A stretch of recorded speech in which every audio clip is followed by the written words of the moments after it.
Verástegui, perdón. Alejandro Verástegui, ¿no? Así es. Qué gusto saludarle, ¿cómo está? Buenos días. Mucho gusto. Bueno, el tema es la cuestión de confianza y la idea era armar un debate. Vendrá Gustavo Gutiérrez, me imagino, ¿no? Estamos esperándole. Ya llega. Vamos a esperarle. También viene. ¿Ah? Ok.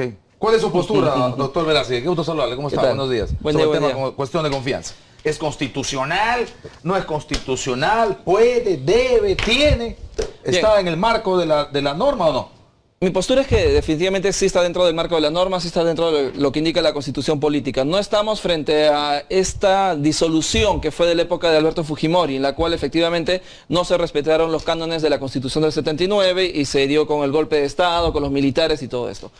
Aquí no, aquí estamos frente a utilizar la Constitución política como el arma con el cual se puede disolver un Congreso. ¿No? La misma Constitución política nos establece el mecanismo del voto de confianza, que por segunda vez dentro del mismo gobierno, al negarse, el presidente puede disolver este Congreso y llamar a unas nuevas elecciones. Si la misma Constitución me lo está ¿Ha escuchado usted permitiendo... los argumentos del señor Blume Fortini, el presidente del Tribunal Constitucional? Sí, sí escuché... Respecto a que no puede el presidente de la República hacer cuestión de confianza sobre el tema de reforma constitucional, porque ese es un encargo de constituyente que tiene solo el Congreso de la República, y que existe un artículo taxativo, me parece que el 264 en la Constitución, que impide precisamente hacer cuestión de confianza en asuntos de reforma constitucional. Bueno, en este caso el contenido de las cuestiones de confianza fueron delimitados por el mismo Tribunal Constitucional en la sentencia 06-2018, en la cual indicaba que sí se podía dar sobre proyectos normativos. Entonces, no estamos hablando de algo que sea inconstitucional. Ya el mismo Tribunal Constitucional dijo que sí iba. Ahora, Ya, pero ¿por qué sale Ernesto Blume Fortini a decir que no? lamentablemente el derecho, muchos abogados quisiéramos que sea una rama científica, pero no llega a serlo. No, pero no hay en la Constitución un artículo, porque él Claro. invoca, no Pero, sé exactamente, claro, pero él invoca pero- un artículo, creo que es el 12.4, en el que dice taxativamente, es Así decir, es, pero, literalmente, que los asuntos de reforma constitucional no pueden ser motivo de cuestión de confianza del Ejecutivo. ¿Hay esa norma o no hay en la Constitución? De manera taxativa, no es que no se puede prohibir. Ahora, ¿por qué te decía de que no se puede tratar de manera científica el derecho? Porque lamentablemente la política está bastante enmarcada dentro de lo que es el constitucionalismo. Ya. Y en este sentido, vamos a ver por qué Blume Fortini sale a declarar. Lógicamente sale a declarar porque ¿quiénes son los que eligen al Tribunal Constitucional? El Congreso. La misma Constitución política lo dice. Los políticos, es un acuerdo entre políticos Así para es. nombrar a los miembros Son del Tribunal Constitucional. consensos políticos que han colocado que estos eso es lo que magistrados. olvidamos a veces, es decir, los señores impolutos, por favor, Y además están de discúlpame. salida, ¿no? Así ¿No? es. Ahora, Gersi salió en la mañana, por ejemplo, a declarar en otro medio de comunicación, ¿no? Indicando, no debería ser la Corte Suprema la que quite la inmunidad como es el proyecto planteado por el Ejecutivo, sino que debería ser, por ejemplo, un magistrado del Tribunal Constitucional. Y yo decía, oye, pero eso es inocente, es volver a lo mismo. Si estamos viendo que el Tribunal Constitucional es elegido por el mismo Congreso y el mismo Congreso que se ha estado Ya. tapando ante todo esto, es lógico que el mismo magistrado del Tribunal Constitucional hará lo mismo. No, y la respuesta es justamente lo que acabamos de decir. ¿Por qué Blume Fortini sale a declarar de inmediato a favor del Congreso? No, es porque lógicamente está protegiendo los intereses de quienes lo han puesto en el cargo. Ok, está bien, pero eso es también un poco fijarse en el mensajero, no en el mensaje. Por eso yo digo textualmente, ¿hay o no hay un artículo que es el 206 de la Carta Magna que precisa con claridad de que las cuestiones de confianza no pueden basarse en modificaciones o en reforma constitucional cuando las ejecuta el Congreso? Porque si eso hay, aunque lo diga Bruno Fortini o lo diga el heladero de la esquina, si eso hay, no hay discusión. Claro. Y si no hay, por supuesto podemos seguir discutiendo. Y ahí la verdad es que no sé si se hace ciencia o no ciencia el derecho, pero si hay algo taxativo, hay que cumplir lo que está taxativamente establecido en la Constitución, ¿no? Claro. ¿Hay el artículo 206 o no? Bueno, el artículo está, pero lo que pasa es que la interpretación que se está dando ya se hace de manera política, se está queriendo Ok. arreglar de tal manera Sí, pero dice que pueda otra protegerse cosa. el Congreso. El artículo 206 de la Constitución Política del Perú habla sobre la reforma constitucional. Y dice, toda reforma constitucional debe ser aprobada por el Congreso como mayoría absoluta del número legal de sus miembros y ratificada mediante referéndum. Puede omitirse el referéndum cuando hay un acuerdo, el acuerdo del Congreso se obtiene en 2 legislaturas ordinarias sucesivas con una votación favorable en cada caso superior a los 2/3, etcétera. La ley de reforma constitucional no puede ser observada por el presidente de la República. La iniciativa de reforma constitucional corresponde exprime el artículo 206 y dime dónde dice que no puede ser cuestión de confianza. Claro, no menciona. Yo entiendo No que lo dice, Blumenfeld no lo dice. ha querido citarlo en el sentido de quiénes son los encargados de hacer la reforma constitucional, el Congreso, y como tal el Ejecutivo no podría, digamos, imponerles el que lo tengan que hacer. Yo entiendo que esa es de repente la interpretación que han querido hacer, La ley de pero no es reforma correcta. constitucional no puede ser observada por el presidente de la República. En esa línea está. O sea, a esa línea le jala. ¿Y Ya. cree usted que esa es una interpretación y no una cuestión de mandato taxativo respecto al tema de cuestión de confianza? Pero eso es Porque algo, no dice, pero es otra cosa. Pero es algo posteriori. Eso es en caso de que ya salió la modificación y el presidente Y yo diga, hago oye, cuestión de confianza ¿por de qué eso? modificaste? No, Ok. cuestión de claro. confianza. El problema A es que eso se el refiere esa Congreso parte. puede aprobar una ley y la Constitución le da al presidente el derecho de observar esa ley, decir esa ley no me parece, entonces tiene que regresar al Congreso. Correcto. O sea, Así es. cuando un Y hecho si el consumado. Congreso no la modifica y regresa al presidente, el presidente la vuelve a observar, el Congreso tiene el derecho de emitir esa ley pese a que el presidente Así es. esté en contra. ¿Qué Claro. tiene que ver eso con la cuestión de confianza? Así es, eso No va tiene nada a que esa ver. realidad. O sea, eso se hubiera podido aplicar si es que, haciendo la modificatoria constitucional, terminada la modificatoria en las dos legislaturas, como establezca, y en todo caso ya hecha la modificación, el presidente agarra esa modificación y diga, por esta modificación, cuestión de confianza. Claro, en este caso sí estaría entorpeciendo las labores del Poder Legislativo, pero como estamos diciendo es algo posterior, no es algo que se esté dando en la realidad actual o no son los hechos que estamos analizando ahora. Pero Ok. por supuesto. Ok, ahora en la cuestión de confianza se establece plazos. Corresponde al presidente ponerle plazos al Congreso de la República y a partir de plazos también fundamentar el asunto Lo que pasa de es su que cuestión de confianza. todos los hechos que se han dado, tal como Salvador Soler ha presentado el escrito primero que sea en esta legislatura, eso no está en la Constitución y lógico, porque la Constitución solo es un marco general, no nos va a precisar los plazos, los días. Pero, ¿por qué es que era necesario que le coloque un plazo? Porque justamente ellos están evaluando que mi cuestión de confianza se basa en que apruebes mis propuestas, pero esto no va a caer pues como algo eterno, como a veces lo ha hecho el Congreso. El Tribunal Constitucional declaró, por ejemplo, que era inconstitucional unos artículos de la Ley Servir y de la Ley de Presupuesto con respecto a limitar la negociación colectiva de los sindicatos. Entonces dijeron, bien, se fajó este Tribunal Constitucional y reconoció los derechos laborales, pero ahí nomás sacó la sorpresita en la cual decía, pero queda decisión del Congreso para que pueda en la siguiente legislatura modificar la norma. El Congreso nunca lo hizo, ya pasaron varios años. Entonces, ya conociendo estos antecedentes del Congreso, en el cual patean las cosas y no lo llevan a cabo, lógicamente tienes que ponerle Ok, un plazo. Ahora, quite usted esta representación, no al Congreso, a los que hoy forman parte del Congreso. Ponga al Ejecutivo y quítelo a Vizcarra, pero siga manteniendo el presidente de la República. Mañana me viene un presidente de la República, sin razón, porque parece que Vizcarra sí lo tiene, porque está clarísimo el ambiente del contexto en el que estamos viendo, tampoco podemos cerrar los ojos. Sin razón, le diga al Congreso, le ponga una fecha y le diga, apruébame esta norma y este es mi espíritu. Y si tú faltas al espíritu, que lo defino yo y lo interpreto yo y lo quiero yo, te cierro. La respuesta, ¿Es válido o no? la respuesta tras la pausa. Ya, Vamos a la pausa y regresamos. Esto es Exitosa, la radio del Perú.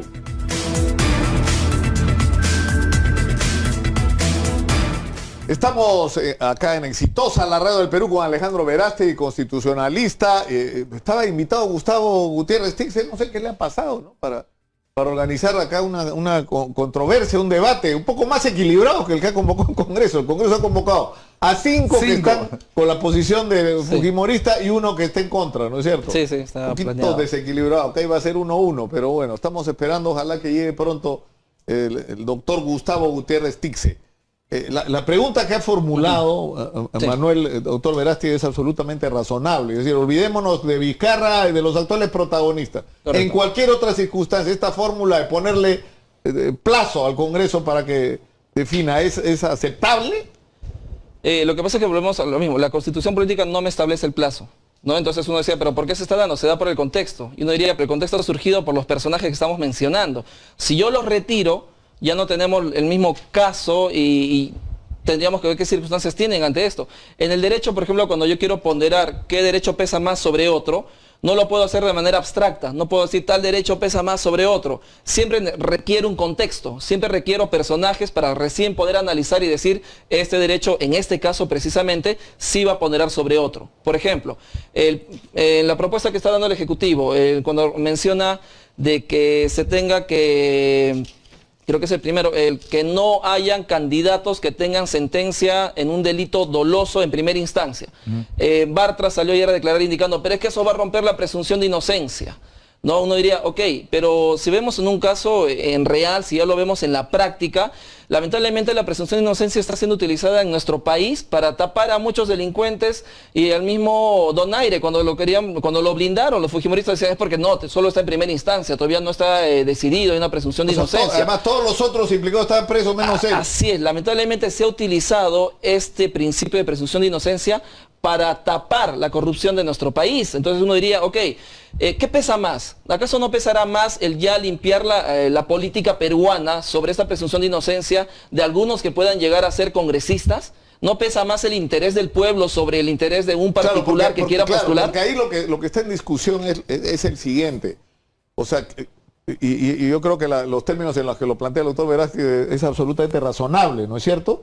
O sea, tú tienes que elegir a alguien, y ese alguien al que va a elegir está en un proceso donde lo están acusando por corrupción, incluso ya tiene una sentencia en primera instancia.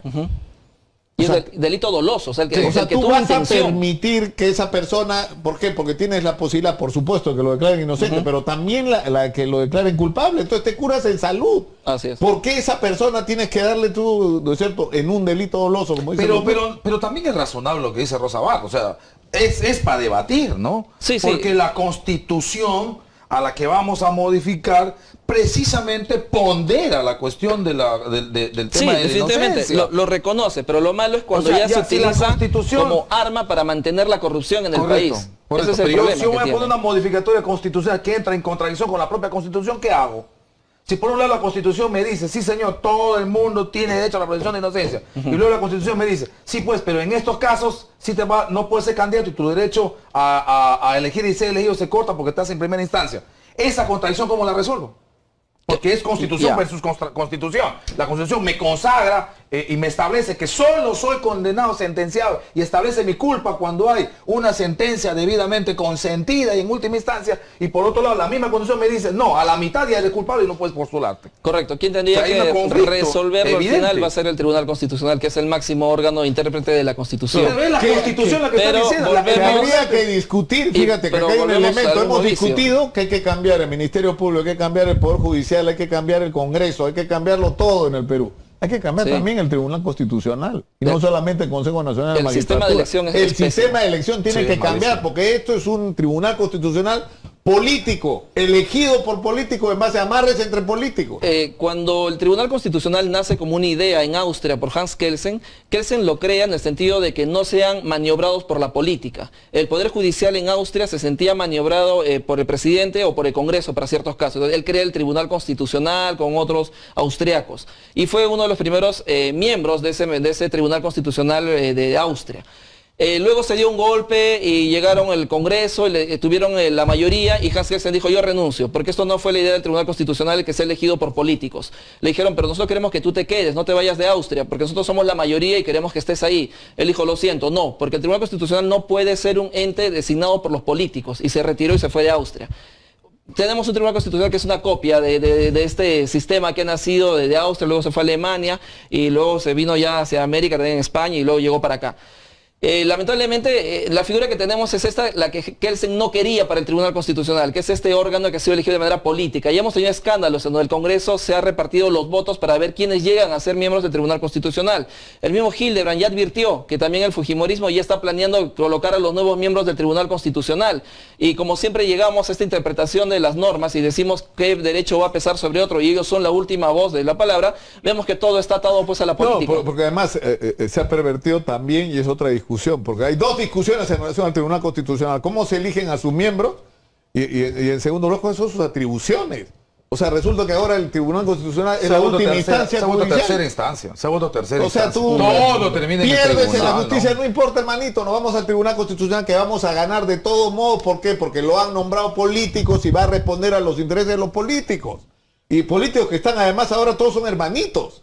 Porque, por ejemplo, no es cierto, en la discusión esta sobre el financiamiento de las campañas electorales, ¿es delito o no es delito o es falta? A ver, ¿quieres apostar qué va a decir el Tribunal Constitucional cuando llegue? Allá va a llegar.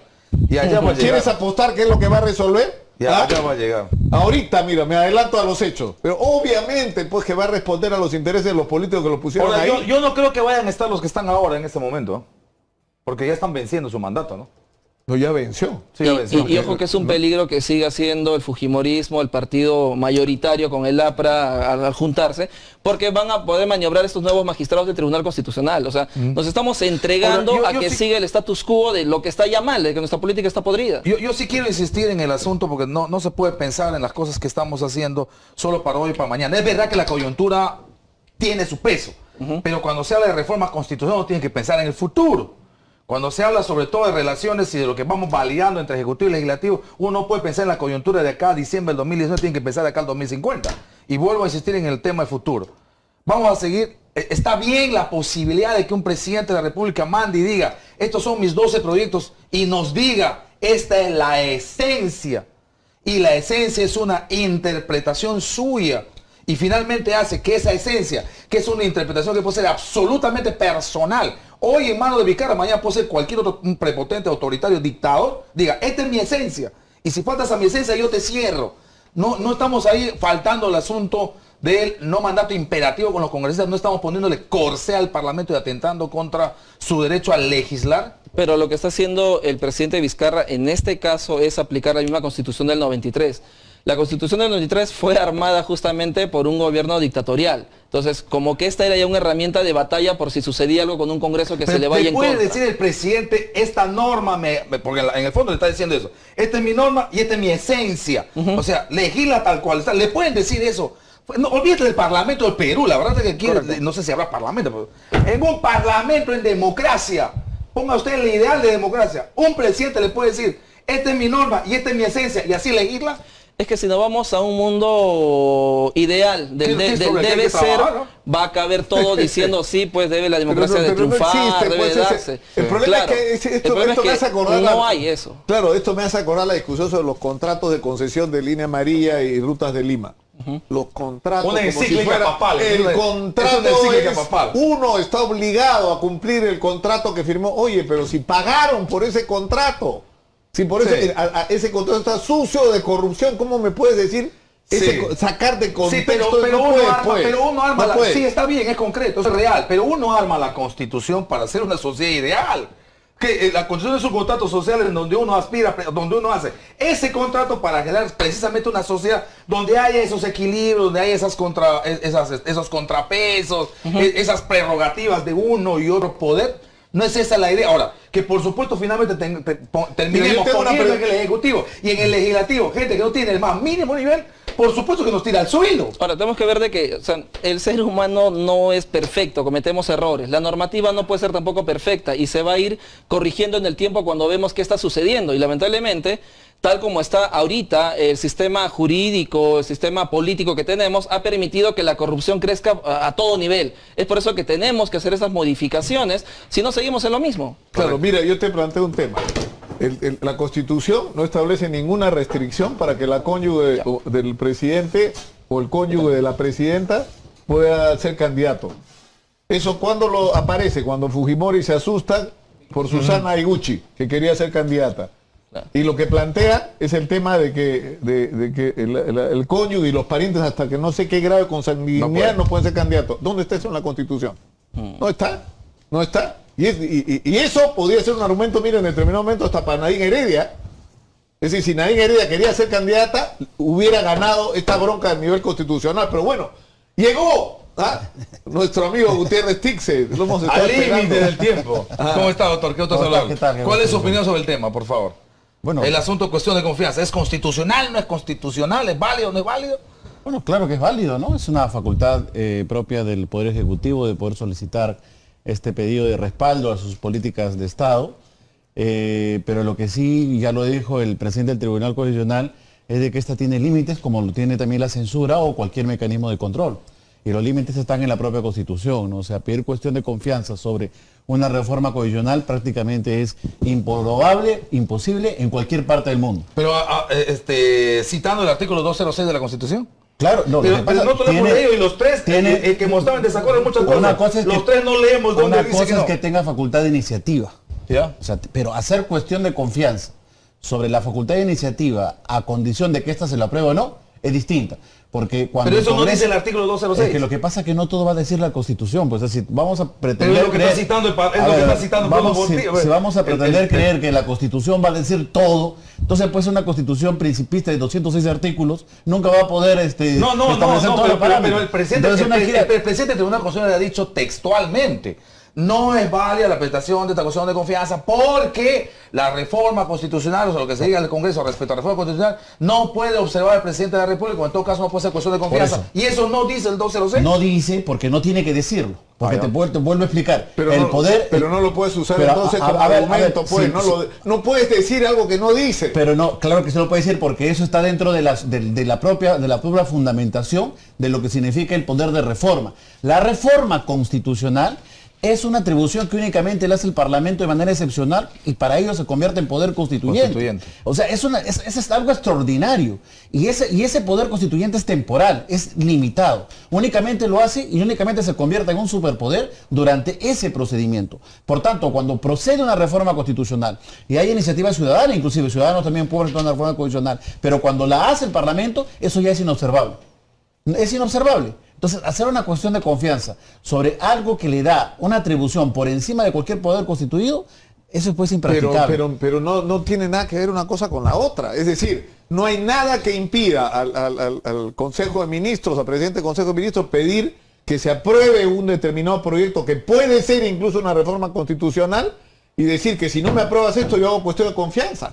Es un tema de valoración de la trascendencia que tiene para el ejercicio del poder. Pero que no se le puede imponer. O sea, una cosa es que le diga, oiga, usted debata esto, y otra cosa le diga, si no me aprueba, a usted le hago cuestión de confianza. ¿Por qué? Repito, porque todos los poderes... Pero esa es la cuestión de confianza. Por eso, pero no pues en reforma constitucional, porque... A ver, ahora, ¿cómo me explico? Brevemente. Todos los poderes son constituidos y todos tienen el mismo nivel. Pero por encima de ese poder hay dos. El poder de reforma y el poder de control. El poder de reforma es el Congreso cuando se convierte en poder constituyente y es una reforma constitucional, y el poder de control que lo ejerce el Tribunal Constitucional. Cuando ejercen esos dos tipos de poderes están por encima de cualquier poder constituido. Por lo tanto, todas las cuestiones de control, censura, vacancia, cuestión de confianza, investidura, etcétera, se pueden solicitar, pero no por encima de esos dos poderes que están por encima de cualquier otro poder constituido. Pero igual constituido. eso no es una respuesta, hasta que para el Ejecutivo eso sea motivo para solicitar cuestión de confianza, ojo, como en que este caso. el control también es algo posterior, no puedo darlo tampoco de manera previa. El mismo control que hace el tribunal o el poder judicial va a ser posterior a que si ya se dio la norma, y estamos hablando de lo mismo justamente cuando mencionamos este artículo, de que es cuando el presidente observa una norma que también ya salió. En este caso no ha salido nada, más bien ha sido archivado, ha sido encarpetado. Es inobservable, la reforma constitucional es inobservable. O sea, el presidente no tiene potestad de observar. Pero eso es una otra reforma. discusión. ¿Cómo va a ser? No, ahora, ojo, ¿qué tiene que ver la cuestión de confianza con... Porque si me dice, oiga usted, cuestión de confianza, reforma en el artículo 140 de la pena de muerte, y el Congreso le dice, no, un momentito, yo voy a seguir manteniendo la provisión de la pena de muerte. Ah, no, cuestión de confianza. Pero claro, pero no, cuando usted le lleva a aterrizar una cosa tan concreta puede sonar bien, pero aquí estamos hablando de la prerrogativa constitucional del Ejecutivo. Adelante. Respecto a una política de Estado indispensable para conseguir sus objetivos, que se llama lucha contra la corrupción, que este Congreso no quiere hacerlo, porque no va a poder poner la política.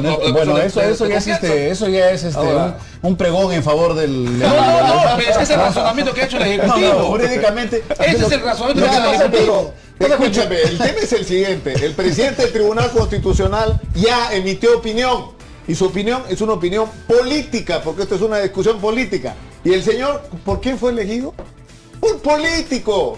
Por político, porque así se hace el Tribunal Constitucional. Entonces, dejémonos de hablar de las instituciones como si fueran lo que no son, pues. No. Lo que pasa es que el Tribunal Constitucional es un órgano político. Este señor Blume habla como un referee. El Tribunal Constitucional... lo que pasa es que hay mucho desconocimiento de las instituciones. El señor Blume no es un juez del Poder Judicial. No tiene por qué dejar de pronunciarse, inclusive porque es titular de un poder político. El señor Blume, inclusive le hablan en Alemania, le dicen mediador, en Suiza le dicen referee, árbitro, etcétera. Entonces lo que tiene que hacer es un pronunciamiento en defensa de la democracia. Tenemos que terminar el día de hoy. Muchas gracias a nuestros invitados. El tráfico. Nos vamos a la pausa, volvemos con más. Esto es Exitosa, la radio del Perú.